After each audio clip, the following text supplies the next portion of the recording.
तरह पाकिस्तान को जनूबी एशिया में मरकजी हैसियत हासिल हो चुकी है, इसी तरह तेल व गैस के बेशबहा ज़खायर के बिना पर ज़िला करक भी मुल्क भर में बामी उरूज पर पहुंच चुका है। इसके अलावा कुदरती ज़खायर की ये कहानी अब मुल्की नहीं रही बल्कि बैनुल-अक़वामी शोहरत हासिल कर चुकी है। माहिरीन के मुताबिक करक से पैदा होने वाले तेल व गैस के बायस मुमलिकत खुदादात खलीजी ममालिक के बराबर आ रहा है, लेकिन माशरती लिहाज से आज भी अवाम के यहाँ हुकूमतों का किरदार सवालिया क्यों?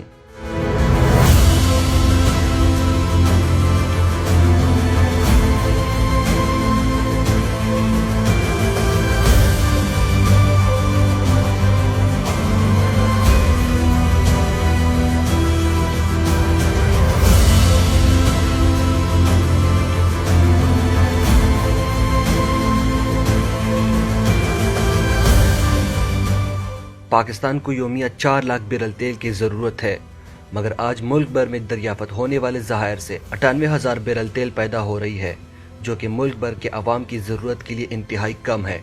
अगर एक जानिब वफाकी हुकूमत को 4 लाख बैरल तेल पैदा करने का गम खाई जा रही है, तो दूसरी जानिब तेल पैदा करने वाले इलाकों की हालत क्या?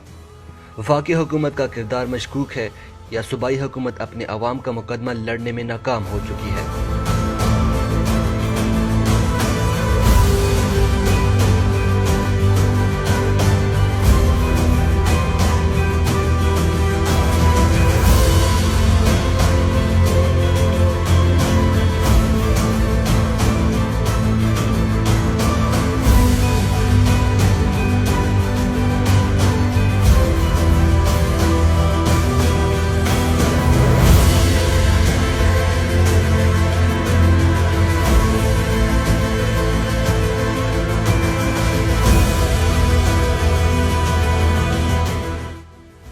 आज हम दिखा रहे हैं वही मसाइल, वही तल हकीकतें जो कि शायद पहले कभी ना किसी ने देखी हो ना सुनी हो। अगर देखी हो तो बोले क्यों नहीं, अगर सुनी हो तो आवाज़ उठाया क्यों नहीं। लेकिन हम उठाएंगे आज वही मसाइल जिसकी सालों से पर्दादारी हो रही थी, क्योंकि आज भी बड़े बड़े दावे करने वालों के ज़ेर साया मुकामी आबादी मुफलिसी की ज़िंदगी गुजारने पर मजबूर है। पीने का पानी है, न चलने के लिए पुख्ता रास्ते, तालीमी सहूलियात है, न सेहत सहूलियात का इंतज़ाम।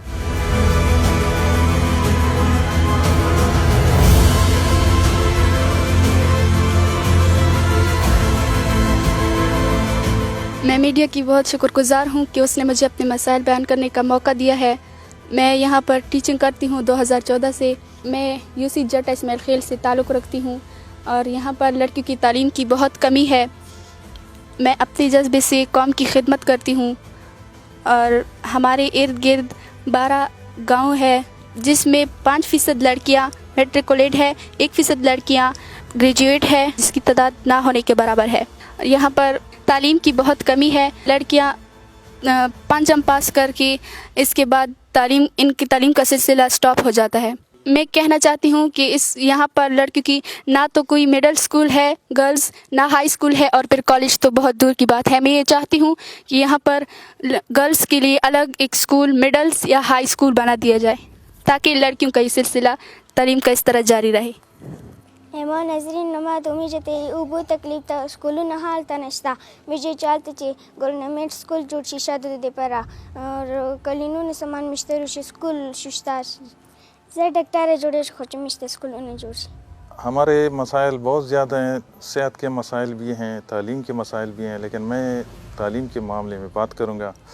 हमारा बहुत बड़ा इलाका है, ये जटा यूनियन कौंसिल के मज़ाफ़ाती इलाका है, संडा खुरम और इसके मलहका देहात। यहाँ पर बच्चियों की तालीम का बहुत बड़ा मसला है। सिर्फ़ एक प्राइमरी गर्ल्स स्कूल है जिसमें बच्चियाँ पढ़ती हैं, लेकिन उसका स्टाफ बहुत कम है। और यहाँ पर होना तो चाहिए था कि यहाँ पर डिग्री कॉलेज होता, लेकिन बदकिस्मती से हमारी सोसाइटी में स्कूल बहुत कम पढ़े लिखे लोग हैं और उन्होंने अभी तक इसकी तरफ कोई तवज्जो नहीं दी है। और हमारे जो लीडर्स हैं वो इस तरफ बिल्कुल तवज्जो नहीं करते। सिर्फ जब आते हैं तो अपनी या किसी जनाजे में शरीक होते हैं या कोई अपनी ज़ाती ताल्लुक़ की बिना पर आकर यहाँ पर लोगों से मिलते हैं। उन्होंने अभी तक इसके मतलब सोचा भी नहीं है। अगर वो सोचते तो 30 किलोमीटर का इलाका है, 30 स्क्वायर किलोमीटर। यहाँ पर एक गर्ल्स प्राइमरी स्कूल है, तकरीबन 8-9 हज़ार की आबादी है। शायद पाकिस्तान का कोई ऐसा हिस्सा होगा जहाँ बच्चों की तालीम का इस तरह यानी प्रोग्राम चल रहा होगा। तो मैं चाहता हूँ कि इस इलाके की तरफ ख़ुसूसी तवज्जो दी जाए। मुझे स्कूलों देर ज़रूरत है, मुझे माँ के स्कूलों तक ज़रूरत कीजिए और माँ के स्कूलों नश्त निज़ाम ना माँ के दिक्कत के हाई या गवर्नमेंट दी कल के स्कूलों नश्त या हाई या गवर्नमेंट हुकूमत विचार दे मुझे या हाई या गवर्नमेंट स्कूल जोड़ के स्कूल का हमारा जो स्पिनी से लेकर कड़पे तक इसके दरमियान जो ना कोई स्कूल नहीं है, सिर्फ एक प्राइमरी स्कूल है। हमारा जो MP है उसने इधर स्कूल में ऐलान भी किया है कि आप लोगों के लिए मैंने मिडिल गर्ल स्कूल किया है। सर उसका ये जो प्राइमरी स्कूल है उसमें उसने लग रहा है इसमें अपग्रेड बना रहा है। अभी तक इस पर जो ना अपग्रेड बना है ना कोई स्कूल नहीं बना अभी तक। हमारा बच्चे सिर्फ 5वीं जमात तक इधर पढ़ते हैं, फिर लोग बेटा हिल जाता है, करक जाता है। जिसका बस चलता है मिसाल जो खर्चात बर्दाश्त कर सके उधर उसको बच्चा अपने बच्चों को पढ़ाता है। हमारे जितने भी बच्चे हैं जो ना गर्ल वो स्कूल से जो ना महरूम है।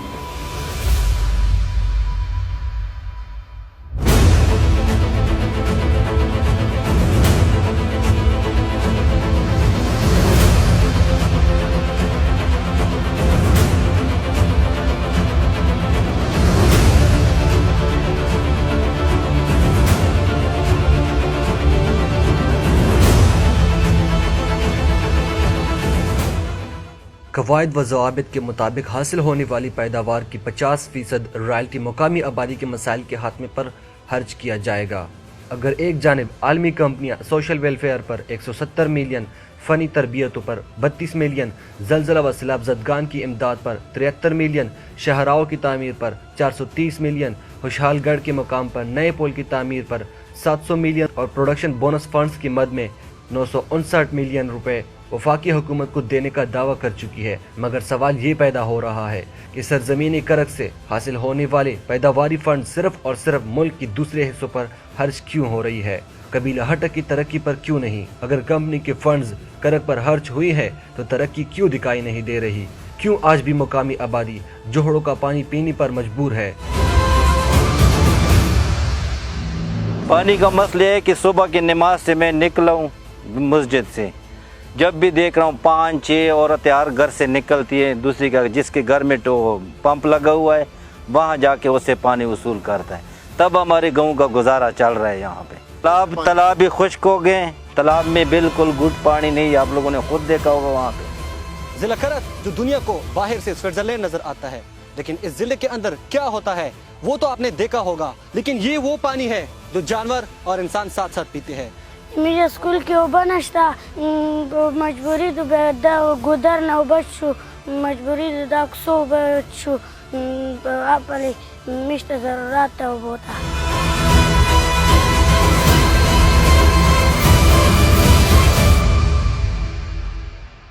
18वीं तरमीम के बाद सूबाई हुकूमत ने Pakhtunkhwa oil and gas company बनाने का फैसला कर लिया। इसके अलावा कवायद और ज़वाबित की रूह से डिप्टी कमिश्नर करक डिडक कमेटी के फोकल पर्सन की हैसियत से किसी भी मंसूबे को रोक सकते हैं जो कि रॉयल्टी और प्रोडक्शन फंड से कायम किए जाते हैं। मगर आज तहरीक इंसाफ की सूबाई हुकूमत पर इल्ज़ाम आयद किया जा रहा है कि सूबाई हुकूमत का गुज़िश्ता 3 सालों में करक के अवाम को किसी भी ADP में शामिल करना तो दरकिनार, हत्ता कि रॉयल्टी फंड से भी तरक्याती स्कीमों के लिए सिर्फ और सिर्फ 1 अरब 68 करोड़ रुपए देने का इल्ज़ाम है। मगर इंसाफ के दावेदारों ने आज तक उन पर आयद इल्ज़ाम की तरदीद नहीं की, जो कि अहम सवाल बनता जा रहा है और तहरीक इंसाफ के मुंतखब नुमाइंदों की कारकर्दगी पर सवालिया निशान भी। आज भी अवाम जोहड़ बने गलियों में गुजारा करने पर मजबूर है, जिस पर गाड़ी लेकर जाना तो बड़ी दूर की बात, पैदल चलना भी मुहाल हो चुका है।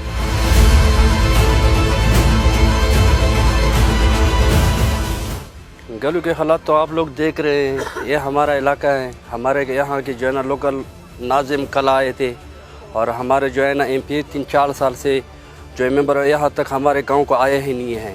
गैस की रियलिटी क्या देगा, ये गली हम महल्ले हम देखो ये सारे खराब है, आपके सामने आए।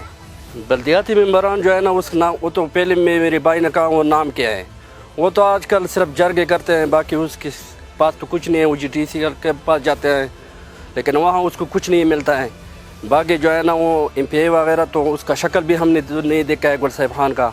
बाकी वो तो MNA साहब जो है नासिर खटक, वो तो हम जीव पर देखते हैं, बाकी तो हमें वो नहीं दिखते हैं। ये कोई तब्दीली नहीं है, ये देखो ये तब्दीलियाँ हैं, ये खंडरात हैं, ये गली है, देखो ये सारा कचरा पड़ा हुआ है।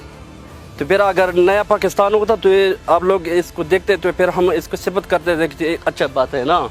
यूँ तो पूरे जिला में अस्पतालों का निज़ाम ठीक नहीं है, लेकिन जो यूनियन कौंसिल मुल्क को इतना बड़ा मुनाफा दे रहा है वहाँ पर इलाज व मुआवजा के लिए एक डिस्पेंसरी तक भी मौजूद नहीं, जबकि दूसरी जानिब कंपनियों से जहरीला गैस निकलने से लगने वाली बीमारियों की रोकथाम के लिए मुल्की व गैर मुल्की कंपनियों ने ताहाल कुछ नहीं किया। जी देखिए, इसके मुख्तलिफ एस्पेक्ट्स हैं जो हमारे, जो एक बहुत बड़ा हेल्थ इशू है। देखिए पहले तो है क्रूड ऑयल, ये ख़ुद जो है बहुत ज़्यादा टॉक्सिक है, इसमें बेंजीन होता है जो कि कार्सिनोजन है, इससे कैंसर होता है। और दूसरा जो ये जो इससे निकल रहा है, जो फ्यूम्स निकल रहे हैं, देखो जी इसमें पॉलीविनाइल कार्बन्स होते हैं। पॉलीविनाइल कार्बन्स खुद बहुत टॉक्सिक है, ये कार्सिनोजेनिक है। इसके अलावा इसमें जो एनवायरमेंटल प्रोटेक्शन जो एजेंसी है अमेरिका की, उसने जो सिफारिशात पेश किए थे उसमें सबसे पहले ये था कि मीथेन जो है वो बहुत ज़्यादा एनवायरनमेंट के लिए ये पोटेंट, जो इसके आलूदगी के लिए बहुत ज़्यादा पोटेंट है। और इसके साथ ये जो ग्रीन हाउस इफ़ेक्ट पैदा करता है मीथेन, ये कार्बन डाइऑक्साइड से और कार्बन मोनोऑक्साइड से 20 टाइम्स ज़्यादा प्रोड्यूस करता है ग्रीन हाउस इफ़ेक्ट। इसके अलावा हाइड्रोजन सल्फाइड जो है इससे निकलता है, ये जो है इरिटेंट है, थ्रोट एंड नोज़ जो रेस्पिरेटरी ट्रैक्ट है इसका इरिटेंट है। साथ में अगर इसकी एक्सपोजर ज़्यादा हो जाए हाइड्रोजन सल्फाइड को तो इससे डेथ भी हो सकती है। और ऐसे बहुत सारे वाक़यात नोट किए गए हैं कि हेल्थ वर्कर्स की इससे डेथ हुई है। साथ में जो ये नाकिस मवाद है इनका, इसके ड्रेनेज के लिए इनके साथ कोई मुनासिब इंतज़ाम नहीं है, तो ये बाहर छोड़ रहे हैं खेतों में, तो ये हमारे पानी में भी शामिल हो रहा है और साथ साथ ये एब्ज़ॉर्ब हो रहा है नीचे ज़मीन में, तो हमारे साइल को भी कंटेमिनेट कर रहा है। इसके साथ एसिड रेन, ये जो है कार्बन मोनोऑक्साइड और जो दूसरे टॉक्सिक गैसेस हैं ये इससे खारिज हो जाते हैं, ये ऊपर जाके रिएक्ट करते हैं हवा में। तो एसिड रेन जो कि नोटोरियस है बहुत ज़्यादा, ये जो मशीनरी को भी वेस्ट करता है और साथ में जो हमारे बिल्डिंग्स हैं इनको वेस्ट करता है, सॉइल इरोजन भी कर सकता है। साथ में जो है हेल्थ जो है ना हमारा, ये इतने बहुत करोड़ का जो असासा ही यहाँ से जा रहा है, लेकिन अफसोस की बात यह है कि हमारे यहाँ मुनासिब इंतज़ामात नहीं है। ना तो इसके लिए हैं जो फ्यूम खारिज हो रहे हैं, इसके लिए मुनासिब इंतज़ामात नहीं है। और दूसरी बात यह है कि जितनी फ़ंडिंग हमारे लिए इस इलाके के लिए होती है वो सही इस्तेमाल नहीं हो रही, गलत जगहों पे इस्तेमाल हो रही है। यहाँ पे कोई फर्स्ट बेसिक लाइन ट्रीटमेंट की जो डिस्पेंसरी है ये भी नहीं है। रोड साइड कोई ट्रैफिक एक्सीडेंट हो जाए उसके लिए भी कोई मुनासिब इंतज़ामात नहीं है। यहाँ तक कि जो क्वालिफाइड स्टाफ होता है, जो बेसिक लाइफ सपोर्ट जिसके लिए होता है, वो स्टाफ भी हमारे पास नहीं है। देखिए जी, जितनी भी अमराज यहाँ से फैल रहे, जैसे respiratory tract infection, asthma, bronchitis, dizziness, Nazia और इसके लिए बहुत सारी बीमारियाँ जो यहाँ से फैल रही है, तो अलमिया ये है कि हमारे पास बेसिक हेल्थ यूनिट भी यहाँ पे नहीं है और ना ही कंपनी वाले कुछ कर रहे हैं। देखो यहाँ पे चिमनियों का लगाना ज़रूरी है और इनकी फ़िल्ट्रेशन होनी चाहिए। साथ में और जितनी भी क्योंकि हमारा ये फील्ड नहीं है, हमें तो पता नहीं फ़िल्ट्रेशन कैसी होती है, लेकिन जितनी भी ज़रूरी लवाजमात हैं इसके फ़िल्ट्रेशन के लिए तो वो ज़रूरी हैं, लेकिन सुनने में आया है कि ये भी नहीं है यहाँ तक के।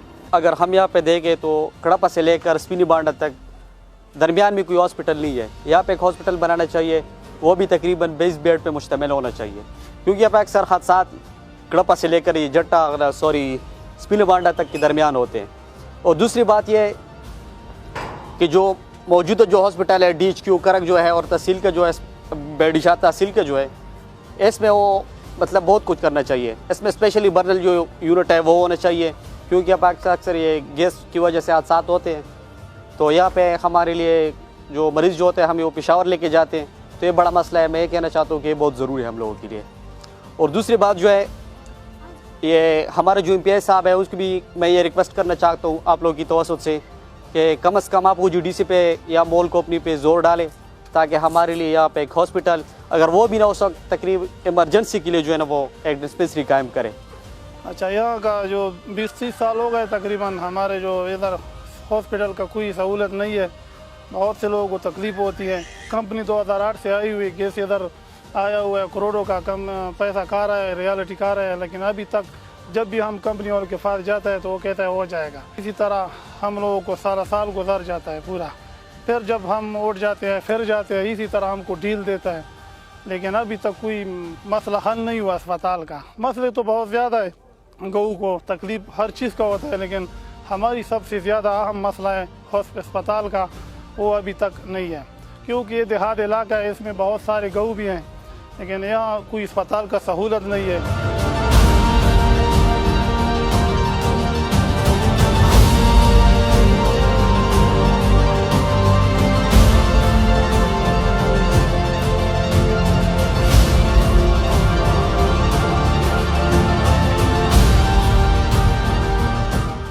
दुनिया की नज़र में ज़िला करक एक खुशनसीब ज़िला है, लेकिन यहाँ के अवाम ख़ुद को दुनिया के बदतरीन बदकिस्मत समझते हैं। वो क्यों? जैसा कि आपने पहले भी देखा कि यहाँ की तालीम का निज़ाम, अस्पतालों का निज़ाम और गली गलूजियों का निज़ाम बहुत ख़राब है। यहाँ के अवाम को पीने के पानी तक मुयसर नहीं। अवाम का कहना है कि वो अपने हक़ के लिए कुछ नहीं कर सकते, वो कुछ करना चाहते हैं तो ऊपर से उन पर दबाव आ जाता है। मुल्की व गैर मुल्की कंपनियों ने जिला भर के ज़हायर को टल और करक ब्लॉक में तकसीम कर लिया है, मगर सिर्फ करक ब्लॉक में शुमार होने वाले नुशपा के ज़हायर 2008 में दरियाफ्त कर लिए गए। इब्तिदाई तौर पर नुशपा 1, नुशपा 2, नुशपा 3, नुशपा 6 और नुशपा 7 पर हाल ही में ऑपरेशनल काम मुकम्मल कर लिया गया है, जबकि शोवा 1 पर काम जारी है। हमारी मालूमात के मुताबिक नुशपा ऑयल फील्ड से 83.6 MMCF gas 19,035 BBL crude oil हासिल हो रही है, जबकि करक ब्लॉक में शुमार होने वाले और मेला के मुकाम पर पाए जाने वाले ज़हायर 2006 में दरियाफ्त कर लिए गए। नुशपा की तरह मेला 1, मेला 2 और मेला 3 पर काम मुकम्मल हो चुका है, जबकि मेला 4 पर काम करने की मंजूरी दी जा चुकी है। मेला के मुकाम पर पाए जाने वाले ज़हायर से 13.1 MMCF गैस 2527 BBL हाम तेल पैदा हो रही है। इसके अलावा तुलंज और मर्दान हेल के मुकाम पर नए दरियाफ्त ज़हायर पर ऑपरेशनल काम शुरू कर लिया गया है, मगर ताहाल कमर्शियल सप्लाई शुरू नहीं की गई।